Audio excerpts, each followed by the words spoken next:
If you're using Typeform or Google Forms or any traditional form builder to capture leads on your website, I hate to tell you, but you're losing conversions. And the frustrating part is most people never measure it, so they never realize how much they're leaving behind. We work with thousands of businesses across every industry you can think of. And what we see over and over is that when companies switch from static forms to conversational flows, their conversion rates go up by 20, 30, sometimes 50%. In this video, I'm going to break down exactly why traditional forms are failing you, what to use instead, and I'll walk you through it live so you can see the difference yourself. Section 1, the form trap. Let's talk about what happens when someone lands on your page and sees a form. This is what most lead capture looks like right now. We have name and company email address,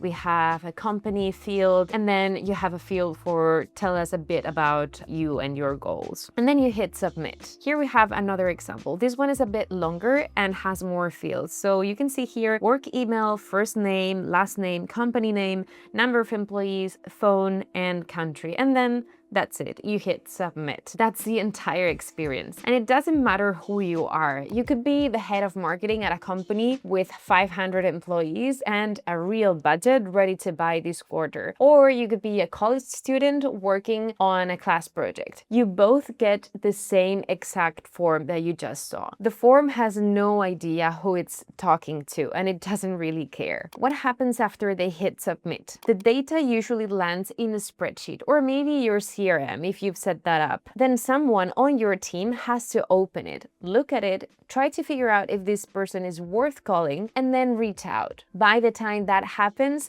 hours have passed, if not days. And here's the thing, the data is clear on this. If you don't respond to a lead within 5 minutes, your chances of qualifying them drop dramatically. Most teams aren't even looking at new submissions within 5 hours, let alone 5 minutes. So the form created a gap between the moment someone raised their hand and said, I'm interested, and the moment your business actually responded. There's this dead zone, and that's where your leads are dying. But that's just the people who actually finished the form. What about everyone who started and didn't finish? Section 2, what static forms are actually costing you. Let's put some real numbers on this. Say you're spending $5,000 a month on ads driving traffic to a landing page with a form. Your form converts at 3%, which is pretty normal for a static form. That gives you 150 leads a month. But of those 150, how many are actually qualified? In most cases, maybe 20 to 30%. The rest are people who aren't a fit, competitors poking around, students, people who filled it out by accident, etc. So your sales team is working through a list where the majority of contacts are a dead end. And every one of those unqualified leads still costs you add money to acquire. It's not only a waste of time, you paid for the privilege of wasting that time. And then there's the bigger number that nobody tracks, the people who started the form and bailed. Long forms, 6, 7, 8 fields see drop-off rates between 40 and 60%. These are people who were interested enough to click your ad, interested enough to land on your page, interested enough to start typing their name, and then something made them stop. Maybe the form asked for a phone number too early. Maybe it felt impersonal. Whatever it was, they're gone. And you have no data on who they were or what they wanted. So you've got a funnel that's bleeding at the top where most people drop off before completing the form, and delivering noise at the bottom where most of what comes through is unqualified. And the form itself does nothing to fix either problem. It just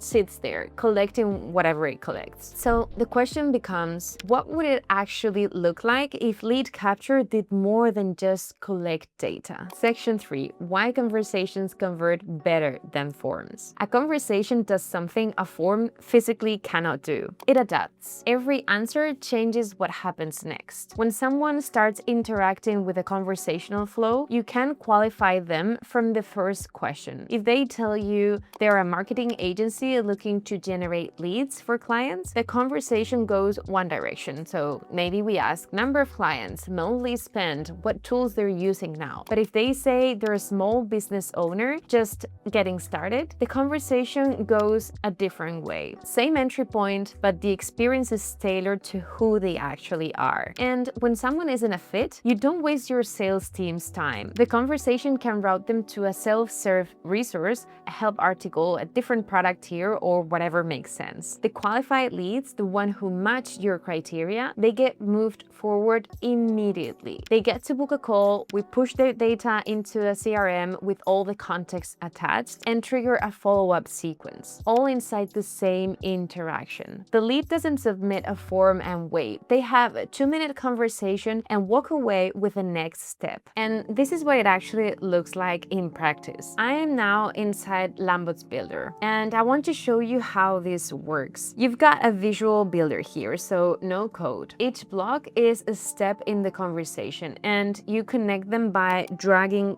lines between them. I'm gonna open the first block. This one is the greeting. So we say something like, hey, what brings you here today? And based on their response, the agent asks different questions. So I'm gonna move on to the next block, which is the agent, and I'm gonna open it so that you can see the configuration and the instructions. As you can see here, we first give the agent some context about our company. We tell it a bit of information about us, and then if we move down, we see the conversation phases. And this is a very important part here. As you can see here, if the person that is talking to the AI agent wants to generate more leads for their business and the AI agent detects that keyword, then the agent will ask about their company size, their current setup, their timeline, etc. But if they're just exploring, they get a different conversation, maybe a resource link or an email capture. The agent really understands the intent from the user and adapts the conversation. That's the real power of this. And then, as you can see in the right-hand side, we have the store data fields. So these are the fields that are going to be saved and stored so that you can later send it to your CRM or spreadsheet to keep that information. And then here at the bottom, you have the outputs. This is how the conversation finishes. So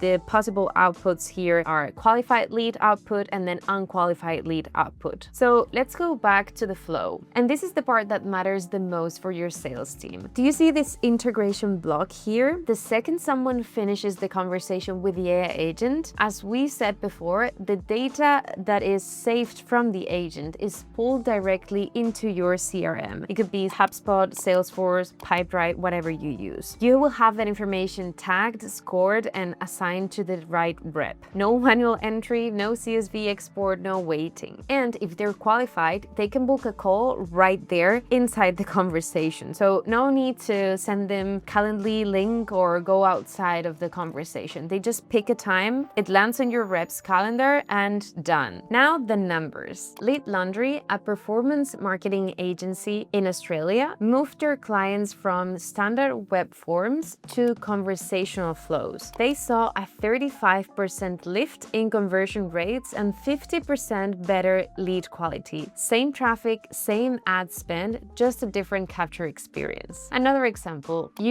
a tech company working with retail and food and beverage brands made the same switch. Their cost per lead dropped 30%. Conversions went up 30%. Their profit margin increased 20%. And they're now generating over 100,000 leads a month. The pattern is the same every time. Same traffic, better capture, more qualified leads. If you're already thinking you want to try this, I'll drop a link in the description where you can get started for free. But stick around because I'm about to show you exactly how to set one of these up. Section 4, live walkthrough. All right, let me walk you through building one of these from the ground up so you can see how fast this is. We're gonna sign up into Lambot, and then we are going to click on build an agent, and we're gonna click on start from scratch. So you have the builder here, and we're gonna go to ask a question. We're gonna choose this new block. I'm gonna write, hey, thanks for stopping by. What brings you here today? And here you want to save that first reply in the field first message so that you have that information and you can use it later. After that, we're gonna add an AI agent block and we're gonna hit edit block. And here we're gonna write what we want. I'm gonna copy and paste the prompt for time purposes. Build an agent that adapts based on what the visitor says. And if someone says that they're looking for help with lead gen for their agency, the next questions are about number of clients. And if they say that they're exploring automation for the first time, then the conversation takes a different path. Let's hit generate. And then we have here the agent. So at the very beginning, you have the context here, and then you have the phases. So as you can see here, common questions, scoring and qualification, exit and routing, for example, and then you have constraints as well. If you look at the right-hand side, you have here the data that is going to be stored. It's very important that you click on each of these fields and hit create field, okay? So that you actually confirm that you want to save that data. I'm gonna do it with all of them here. And when we have all the fields, then we go down to outputs. And these outputs are the way the conversation is going to end. So we have here qualified output and unqualified output, depending on what the agent considers. So then we hit publish and we go back to the builder. So we're gonna design the route for qualified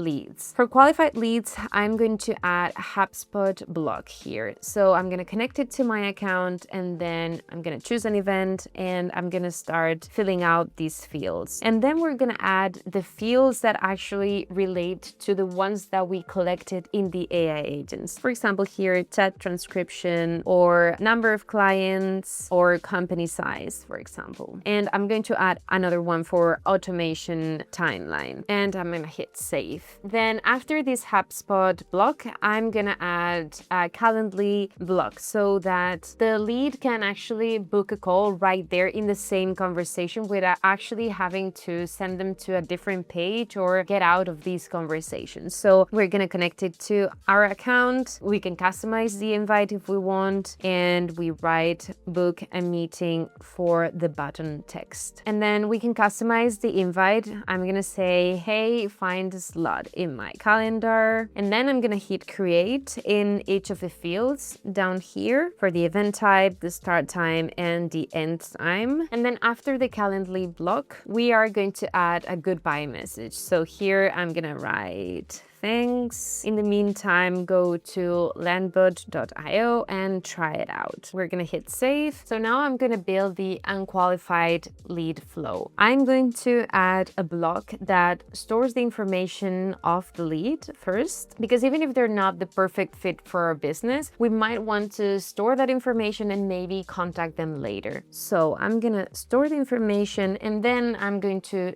go directly to the same goodbye message. And now the question is, how do you actually get this in front of people? That's the publishing step. So first you hit publish and then you can share it copying the link here, which gives you a full page bot. And we're gonna click on launch. And here you can see the different options. You have the live chat, you have a full page, or you have an embed in your website, or you have a pop-up, you know, this kind of chat that opens once the user has landed on the page. Maybe it has been there for some time, or maybe they have scrolled down to a certain point in the page. You pick the style, hit publish, and it's live. That's it. The whole thing from building the flow to having it on your website in about 15 minutes. A form gives you a row in a spreadsheet. This gives you a qualified lead routed to the right person with a meeting already on the calendar. That's not the same thing, and it's not a small difference. Now that you've seen why conversational flows outperform forms, the next question is how to build one for your specific use case. So click this video right here because I walk you through building a lead qualification flow from scratch, step by step, and you'll have something running on your side by the end of the day. I'll see you there.